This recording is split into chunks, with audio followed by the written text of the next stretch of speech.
తాకట్టులో ఉన్న బంగారాన్ని విడిపించి ఆ రోజున్న మార్కెట్ ధర కట్టి మిగిలిన డబ్బును మీకు అందిస్తుంది కొమ్మూరి గోల్డ్. నమస్కారం గురువు గారు. ముఖేష్ అంబానీ గారు నమస్కారం అండి. ముఖ్యంగా ఇప్పుడు నడిచేది కలియుగం అని చెప్తా ఉంటారు. ఇది చాలా సంవత్సరాలు ఉంది, 4 లక్షల చిల్లర కాలం అని చెప్తా ఉంటారు. ముఖ్యంగా ఈ కలియుగంలో అత్యాచారాలు, రేపులు, మర్డర్లు, ఇటీవల మనం చూసాం. ఒక ముంబైలో ఒక ప్రముఖ జ్యోతిష్యుడు పెద్ద పెద్ద గవర్నమెంట్ ఆఫీసర్లను లొంగదీసుకోవడం, రాజకీయాల్లో కీలక పాత్ర పోషిస్తున్నటువంటి వాళ్ళని కూడా లొంగదీసుకున్నటువంటి పరిస్థితిని మనం చూసా ఉన్నాం. ఏంటి కలియుగంలో ధర్మం అనేది ఉండదా? మొత్తం అధర్మమేనా? అంటే ఎక్కువ మనం రోజుకు ఒక వార్త వింటున్నాం. భార్య భర్తను చంపిందని, భార్య చంపిందని, చిన్నపిల్లల మీద రేపులు జరిగాయని, అత్యాచారాలు జరిగాయని, ఇలా రకరకాలుగా ఒకటా రెండా అన్నీ చూస్తూనే ఉన్నాం. ఏంటి అసలు ఈ కలియుగంలో ఇలానే ఉంటుందా? అంటే దోచుకున్నోనికి దోచుకున్నంత, దాచుకున్నోనికి దాచుకున్నంత అన్నట్టుగానే ఉంటుందా? అసలు ఈ ప్రభావం అనేది ఇలానే ఇంకా రెట్టింపు అవుతుందని కూడా చెప్తా ఉన్నారు. ఏంటి అసలు నిజంగానే కలియుగంలో ఇవన్నీ కామనా? అడ్డుకట్ట లేదా? ఏం చెప్తారు? ఇప్పుడు నడుస్తున్నటువంటిది కలియుగం, నడిచే యుగం కలియుగం, అందరికీ నచ్చే యుగం కలియుగం. ధర్మం ఒంటికాల మీదే నడుస్తుంది. ఇప్పుడు దీనికి అధిపతి ఎవర్రా అంటే రాహువు. ఇక్కడ కలియుగంలో ఏంటంటే ఫిజికల్ డిజైర్స్ ఉంటాయి. ప్రతి యుగంలోనూ ఉన్నాయి. సత్యయుగము, ద్వాపరయుగము, త్రేతాయుగము. కామం అనేది కామన్. అయితే ఇక్కడ అన్చెక్డ్ ఫిజికల్ డిజైర్స్ ఉంటాయి.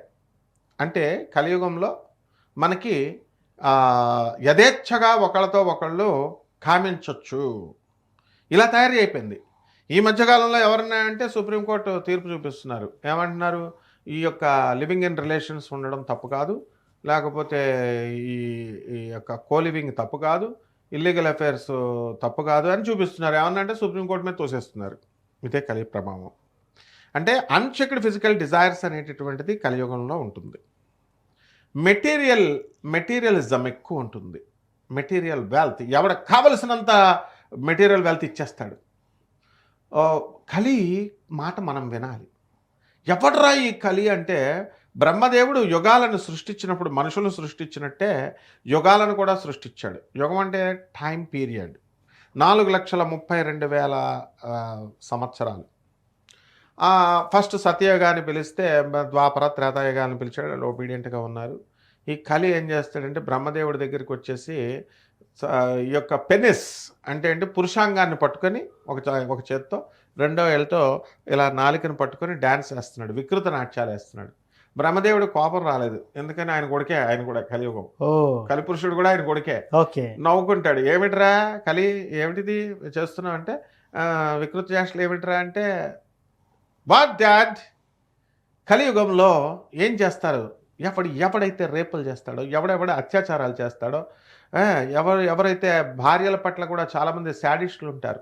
భార్యలు చాలామంది పాపం కామం, ఏమండి భర్తతో కాపురాలు చేసాము, ఏదో నా పొందిగ్గా చేసుకోవాలి, కామం వీడి కామం తగలెట్ట అని వాళ్ళ ఫ్రెండ్స్కి చెప్పుకుంటారు వాళ్ళు, ఆడవాళ్ళు.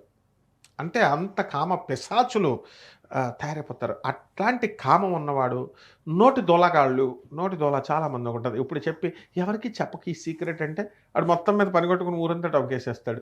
అలాంటి నోటి ఈ వాచాలతో ఉన్నటువంటి వాళ్ళని నేను లొంగదీసుకుంటాను అంటాడు. సరేరా బాబు అన్నాడు. సరే పోస్టింగ్ ఇచ్చాడు. పోస్టింగ్ ఇచ్చిన తర్వాత సీట్ ఉండాలి కదా ఆఫీస్కి వెళ్తే. భూలోకం వచ్చేసాడు. కానీ ఎక్కడ ప్లేస్ లేదు, చైర్ లేదు. ఇప్పుడు మనం చూస్తూ ఉంటాం, చీఫ్ సెక్రటరీ పోస్టులు ఇద్దరికి ఇచ్చేశారు, ప్రిన్సిపల్ సెక్రటరీ పోస్టులు, అత్యున్నతమైన పోస్టులు. నేను ఖాళీ చేయనని ఇద్దరు ఒకే కుర్చీ, మరి ఇంకోటి కుర్చీ తెచ్చుకొని ఎదురుకుండా వేసుకున్నాడు. మా హెడ్ మాస్టర్లే railway mixed high school Rajahmundry బ్రాంచ్లో, ఇక్కడ విజయవాడ బ్రాంచ్లో, railway mixed high school Vijayawada బ్రాంచ్లో మా హెడ్ మాస్టర్, మాకు అక్కడ రాజమండ్రి స్కూల్లో పనిచేసిన ఏపీఓ నాగేశ్వరరావు గారు, హెడ్ మాస్టర్ నాగేశ్వరరావు గారికి పోస్టింగ్ ఇచ్చారు, రెండో చైర్. ఆ హెడ్ మాస్టర్ వచ్చి నాదంటాడు, ఈ హెడ్ మాస్టర్ నాదంటాడు. ఇలా గవర్నమెంట్లో రెండు ఇద్దరిద్దరికి పోస్టింగ్లు కొన్ని రోజులు జరుగుతాయి. సిబిఐ డైరెక్టర్లకే జరిగినాయి. వాళ్ళు నా కూర్చి అని. ఈ హెడ్ మాస్టర్ లీవ్ కావాలంటే ఈయన ఏమనంటే ఆయన ఇచ్చేస్తాడు. బాగుంటుంది అనమాట ఇద్దరిద్దరు పోస్టింగ్లు ఉంటే. సరే చైర్ లేదు. చైర్ లేకపోతే కలి మొత్తం ఊరంతా తిరిగేస్తున్నాడు. ఎక్కడ నో చైర్ దొరకట్లేదు. ఎందువలన దొరకట్లేదు? మన పరీక్షిత్ మహారాజుకి వాళ్ళ తాతగారైనటువంటి ధర్మరాజు చెప్పాడు. ఏమని? అభిమన్యుడు కుమారుడు పరీక్షిత్ మహారాజు, నాయన నువ్వెప్పుడు కూడా కిరీటం పెట్టుకోకరా బాబు అన్నాడు. కిరీటం పెట్టుకుంటే కనుక వచ్చేస్తాడు కలి.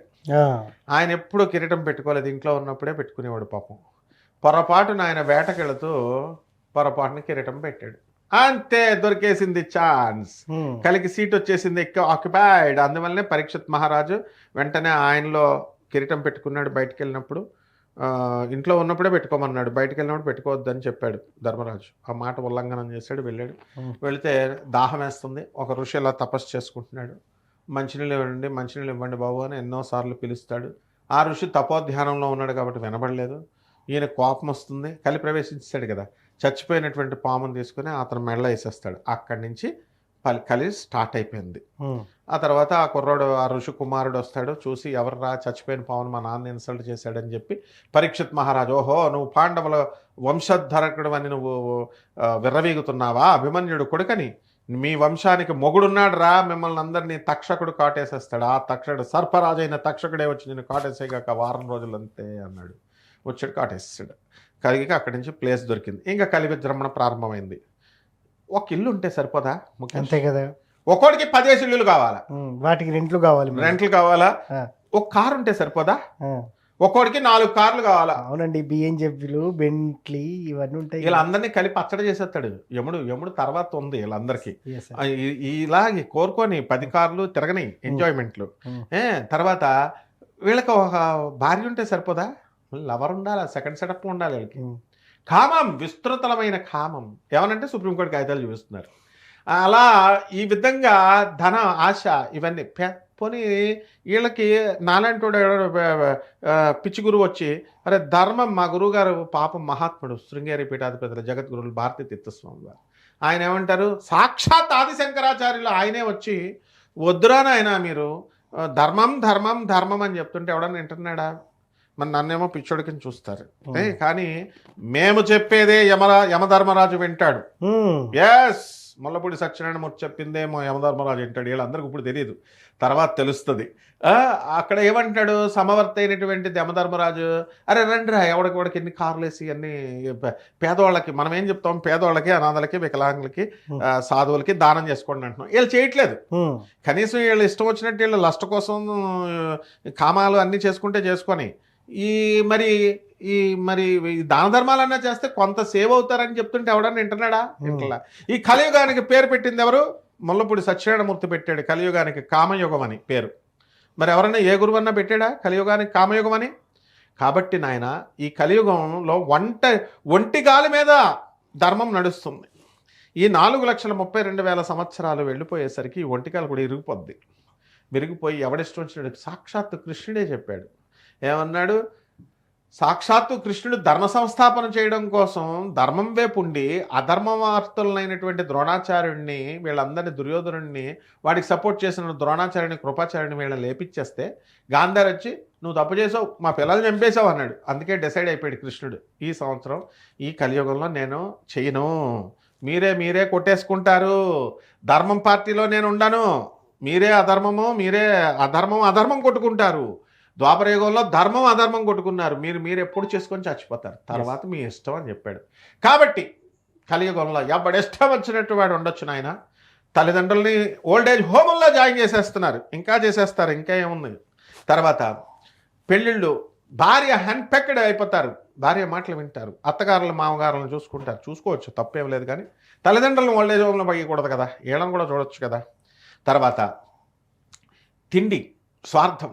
ఈరోజు ఫ్రెష్ బిర్యానీ ఏమో వీళ్ళ తింటారు, కుళ్ళిపోయిన బిర్యానీ ఏమో నిన్నటి బిర్యానీ అందరికీ వచ్చిన గెస్ట్లకు పెడతారు. తర్వాత ఇంక ఇది అది అని లేదు నాయన. చిన్నపిల్లల్ని కూడా అఘాయిత్యాలు చేస్తున్నారు, ముసలివాళ్ళని రేపు చేస్తున్నారు, ముసలివాళ్ళని కూడా. అది ఆడదా కాదా అన్నదే వీళ్ళకి కావాలి, అది కూడా అక్కర్లేదని మన ఒగరి వచ్చాడు కదా, మగ అవసరం లేదు, అంతా విశృంఖలమైనటువంటి కామం. నెక్స్ట్ ముంబైలో నువ్వు చెప్పినట్టుగా వాడొక దౌర్భాగ్యుడు, వాడు జ్యోతిష్కుడు, వాడు ఆఫీసర్ పెళ్ళాలని అందరినీ కూడా మొత్తం వరుస పెట్టి వీడియోస్ ఉన్నాయి నాయన, వీడియోస్ ఉన్నాయి, చెరిచేశాడు. ఇంకా జ్యోతిష్కులను ఎవరు నమ్ముతారు? ఎవరిని చూసినా వీడియోలు అంటాడేమో అంటారు. నెక్స్ట్ నిత్యానంద స్వామి, వాడొక నికృష్టుడు, వాడు సెక్యూరిటీ గార్డు వాడిని స్వామీజీని చేసేసి వాడు మొత్తం హీరోయిన్ రంజిత హ్యాపీగా ఉన్నాడు, వేరే ఐలాండ్ పెట్టేసుకున్నాను అంటారు. ఇలా నువ్వు ఏ స్వామీజీలను తీసుకో, ఏ ప్రవచనకారులను తీసుకో, ఎవరిని తీసుకో, భక్తి ముసుగులో ఉన్నటువంటి వాళ్ళు కానీ, మామూలుగా ఉన్నటువంటి వాళ్ళు కానీ, వీళ్ళందరూ కూడా విజృంభించేస్తారు. అవినీతి అనేటటువంటిది పెరిగిపోతుంది, మానవత్వం అనేటటువంటిది నశిస్తుంది. ఇదే కలియుగ సమగ్ర స్వరూపం అన్నమాట. కాబట్టి దీన్ని పోగొట్టడం కోసం, కలిదోష శమనం చేయడం కోసం పూజలు కాదు చేయాల్సింది.